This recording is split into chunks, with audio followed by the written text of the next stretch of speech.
Hey man, don't get too attached to things. Learn to let go.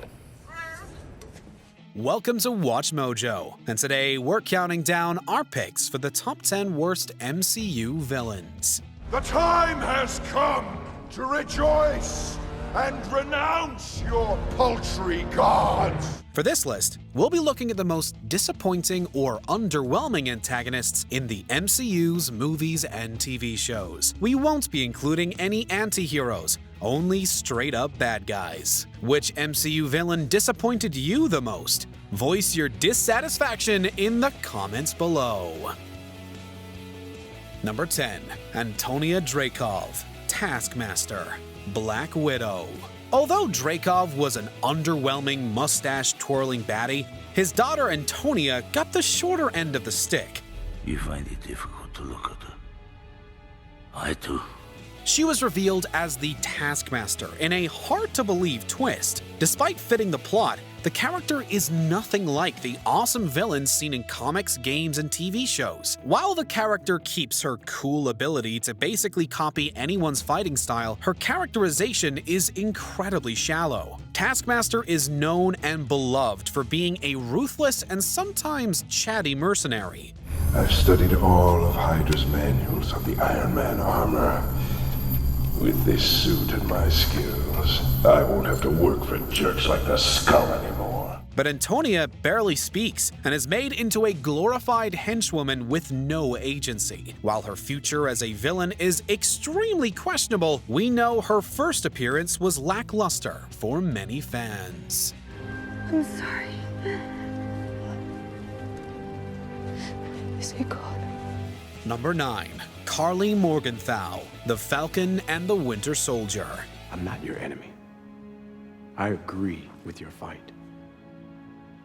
I just can't get with the way you're fighting it. At first, Karli's beliefs are admirable. As the leader of the anarchist group the Flag Smashers, she wanted to maintain the world's increased freedom to travel and share resources after the Thanos snap. But her actions make her really unlikable. Although Sam actually sees the merit of her cause, Karli consistently pushes back against him.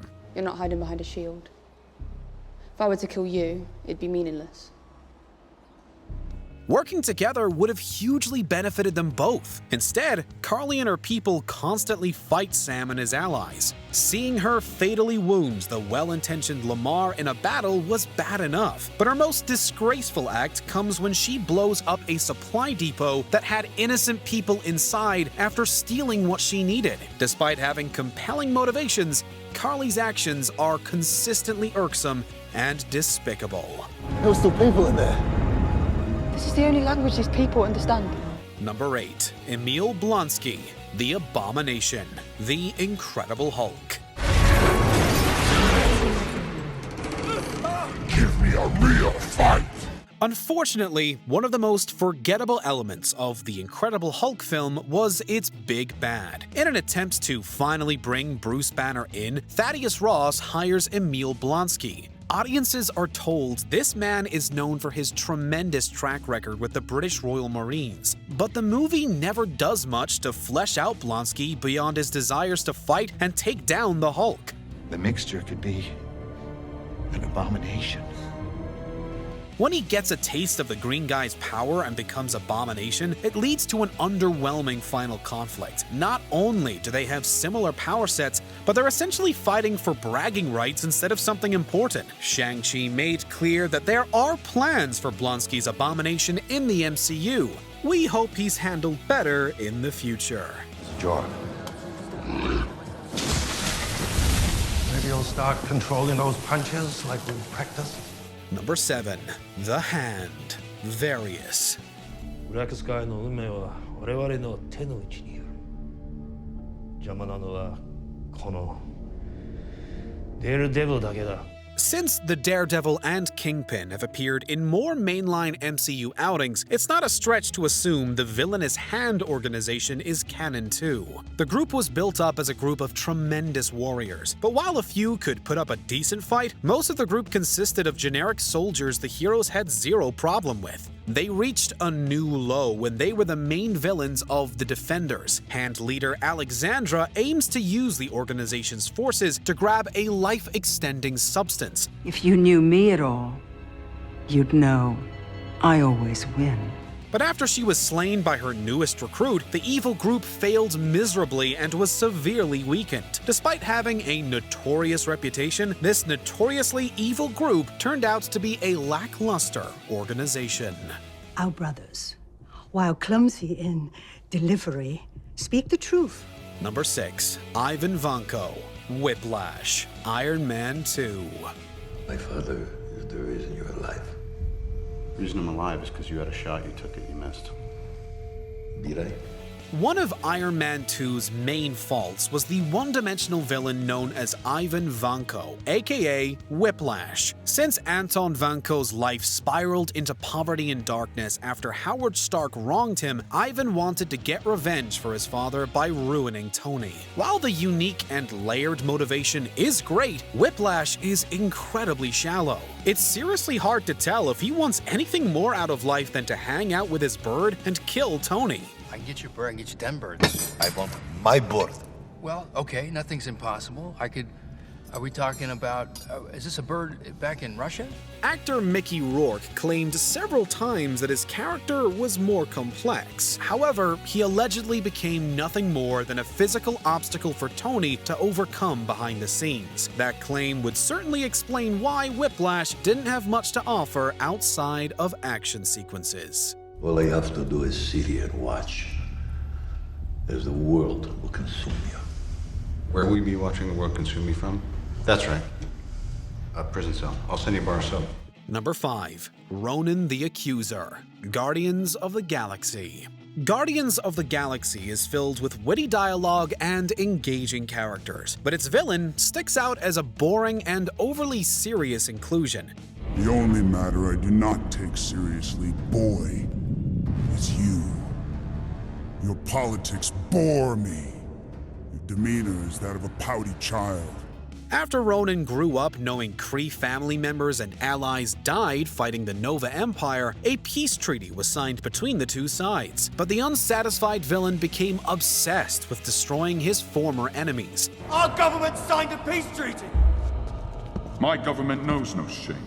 Most of the time he's on screen, he's just an angry and shouty mess. A bloodthirsty Kree out to spread carnage because that's how things have been done didn't make for an interesting character or villain. The role gave the normally wonderful Lee Pace nothing to work with. Unfortunately, Ronan was just as boring and more ineffective when he appeared in Captain Marvel. That's impossible. C-53 doesn't have a defense system advanced enough to destroy our warheads. That's not their defense system, Ronan. Number 4. Darren Cross, Yellow Jacket, Ant-Man. What's the matter? You're not impressed? Oh, I'm impressed. I'm also concerned. Imagine what our enemies could do with this tech. We should have a longer conversation about that, Frank. I really value your opinion. Businessman Darren Cross wanted to become rich and powerful by replicating his former mentor's shrinking technology. He becomes willing to commit increasingly heinous acts to win. While it's implied that Darren's work with Pym particles may have corrupted him, his lack of screen time really hurts him. Darren! What are you doing? He wasn't any more capable of caring for you than he was for me. This is not who you are. It's the particles altering your brain chemistry. Since the movie spends most of its runtime on Scott, Hank, and Hope, the villain and his possible mental struggles feel like an afterthought. It doesn't help that making a corrupt businessman the big bad is a generic and boring action movie choice. And worst of all, Cross wanted to sell shrinking tech to Hydra right after they nearly slayed countless innocents. By the time we reached the final showdown, we weren't invested in this businessman. Did you think you could stop the future with a heist? It was never just a heist! Number 3. Yon-Rogg, Captain Marvel. Anger only serves the enemy.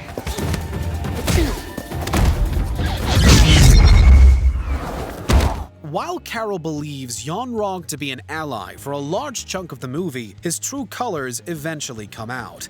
And they are dull. By the end of the movie, we learned that Yon-Rogg killed Carol's mentor, took the future Avenger into space, and hid the origins of her powers. You lied to me. I made you the best version of yourself.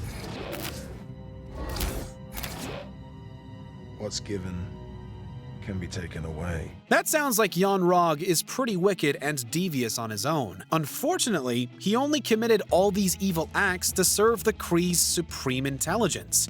We never get hints at his backstory or why he's so desperate to please his boss, and when the climax comes, he's far too weak to make the slightest difference against Carol. This non-threatening and flat character also committed the crime of severely wasting Jude Law's talents. I can't go back empty-handed. You won't be empty-handed. I'm sending you with a message. Tell the Supreme Intelligence that I'm coming to end it. The war, the lies, all of it. You can't do this. Number 2, Aldrich Killian, Iron Man 3. Because the second you give evil a face, a Bin Laden, a Gaddafi, a Mandarin, you hand the people a target. You're something else. On paper, a plan to prop up a fake threat as a distraction so that you can further your illegal dealings is a pretty smart one. In execution, it ticked off nearly every Marvel fan. Killian helped develop an experimental process that could give people powers. When certain subjects exploded, he made an actor named Trevor portray a villain named Mandarin and say it was an attack. Don't hurt the face. I'm an actor. You got a minute to live. Fill it with words. Just a role. The Mandarin, see, it's not real. Having Killian turn a legendary comic antagonist into a fall guy was disappointing to many. Mandarin aside, Killian's random list of motivations included everything from kidnapping the president to becoming powerful to getting revenge on Tony. The businessman's messy objectives and greed made him feel like a cliched villain. Appropriately, Killian's death scene is treated as a joke. You're looking right at him. It was always me, Tony. Right from the start. I am the Mandarin! Before we continue, be sure to subscribe to our channel and ring the bell to get notified about our latest videos. You have the option to be notified for occasional videos or all of them. If you're on your phone, make sure you go into your settings and switch on notifications. Number 1. Malekith, Thor: The Dark World. Your universe was never meant to be. Your world and your family will be extinguished! The Dark World is widely considered to be one of the worst MCU efforts to date. The generic antagonist is so boring that we wouldn't blame anyone for forgetting his name. As the Dark Elf leader, Malekith essentially wanted to cover everything in darkness. He even sacrificed his own people to keep his vague dream alive. But after waking up from a long nap, he doesn't display any of that menace. Who are you? I am Malekith, and I would have what is mine.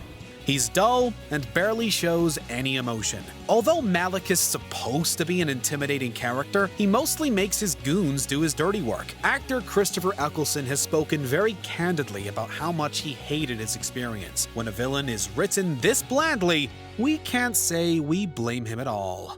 You think you can stop this? The ether cannot be destroyed. But you can. Do you agree with our picks? Check out this other recent clip from WatchMojo, and be sure to subscribe and ring the bell to be notified about our latest videos.